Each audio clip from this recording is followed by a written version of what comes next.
안녕하세요, 여러분. AI가 기하급수적 곡선을 그리면서 발전한다. 이 말 요즘 정말 실감나지 않나요? 네, 그렇죠.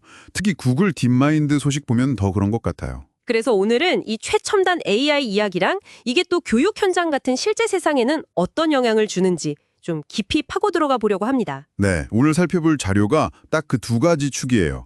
하나는 딥마인드가 보여주는 기술의 최전선, 또 다른 하나는 이걸 접한 대학 교육 현장의 반응. 네, 어떤 자료들을 바탕으로 AI의 잠재력, 그리고 현실 적용의 과제들, 이런 걸 좀 명확하게 짚어보는 시간이 될 것 같습니다. 기술 발전 속도랑 또 그게 사회에 스며드는 과정의 어떤 온도 차이, 이런 걸 좀 같이 느낄 수 있을 겁니다. 좋습니다. 그럼 바로 본론으로 가볼까요?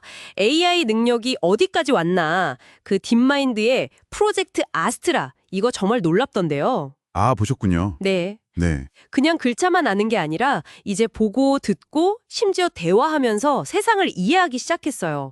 뭐 가상 그림 보고 화가 맞추고 이야기 만들고 이게 정확히 어떤 의미일까요? 그게 바로 AI가 이제 텍스트뿐만 아니라 시각, 청각 정보까지 종합적으로 이해하는 능력이죠. 이른바 다중모드 능력이라고 하잖아요. 다중 모드. 네, 사람처럼 여러 감각 정보를 같이 처리하기 시작했다는 아주 중요한 신호고요.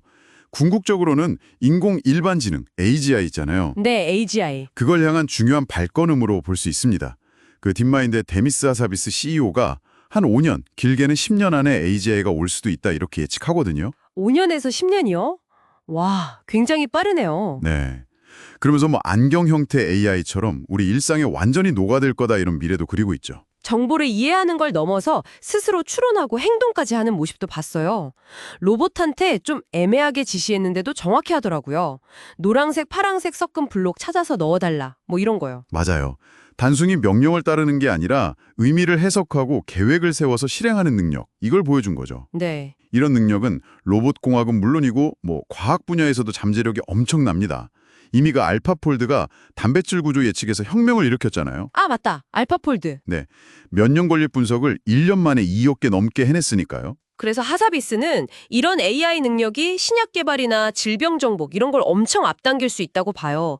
그래서 급진적 풍요 시대가 올 수도 있다. 급진적 풍요요? 네, 기본적인 문제들이 해결되는 그런 세상을 말하는 거죠. 와, 정말 엄청난 가능성인데 근데 또 한편으로 그 아스트라가 대화하다가 갑자기 하고 반응하는 장면이 있었잖아요.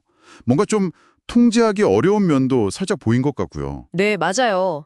하사비스도 그 점을 언급했죠. AI의 창발적 능력, 그러니까 예측 못하게 나타나는 새로운 능력이랑 또 그 이중성, 엄청난 잠재력이 있지만 통제 문제가 있다는 거예요. 네. 이러다 진짜 AI가 스스로 생각하게 되는 건 아닐까? 뭐 이런 생각도 들고요. 하사비스는 현재 AI가 우리처럼 의식을 가졌다고 보긴 어렵다고 좀 선을 긋습니다. 실리콘 기반 기계랑 탄소 기반 생명체는 다르다는 거죠. 근본적으로 다르다? 네, 아직 뭐 진정한 호기심이나 상상력은 좀 부족하지만 이것도 발전할 수 있다고는 봐요. 그래서 더 중요해지는 게 AI한테 올바른 가치를 가르치고 안전장치를 만드는 거. 가치 정렬이라고 하죠. 가치 정렬, 일종의 도덕 교육 같은 거네요. 그렇죠. 그게 정말 중요하다고 강조하는 겁니다. 이렇게 강력한데 또 예측 불가능한 면도 있는 기술, 이걸 교육 현장에서는 어떻게 보고 있을까요? 마침 관련 연구 자료가 있었죠.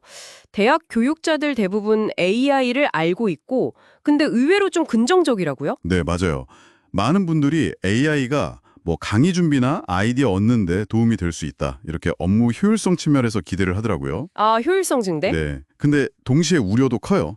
학생들이 이제 비판적 사고 없이 그냥 AI 답에 의존하거나 또 과제 부정행위가 늘어날까 봐 걱정하는 거죠. 그렇죠. 그게 제일 걱정되죠. 네.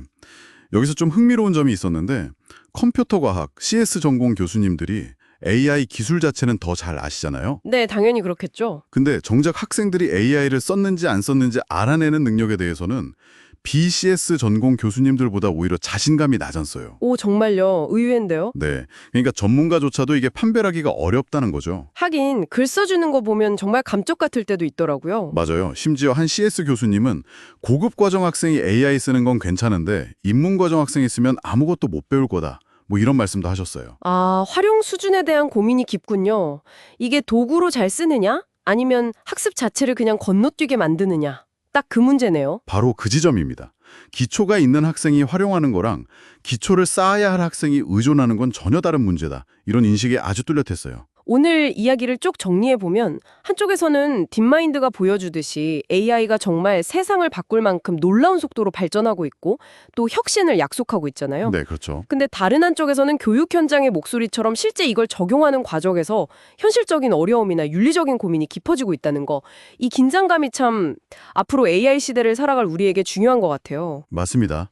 AI가 우리 삶에 이제 더 깊숙이 들어올수록 기술 발전 그 자체뿐만 아니라 이걸 어떻게 받아들이고 활용할지에 대한 사회적인 논의, 그리고 좀 신중한 접근이 꼭 필요합니다.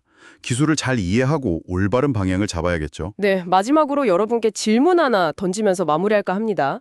데미스 하사비스가 AGI 시대를 제대로 이해하려면 새로운 철학자들이 필요할 거라고 했잖아요. 네, 그런 말을 했죠. 그런데 교육 현장에서는 AI 때문에 오히려 비판적 사고 능력이 떨어질까 봐 우려하고 있단 말이죠. 자, 그렇다면 여러분은 우리 자신과 또 다음 세대가 단순히 AI를 사용하는 걸 넘어서 AI와 함께 비판적으로 사고할 수 있도록 어떻게 준비해야 한다고 생각하나요? 한번 고민해 보시면 좋겠습니다.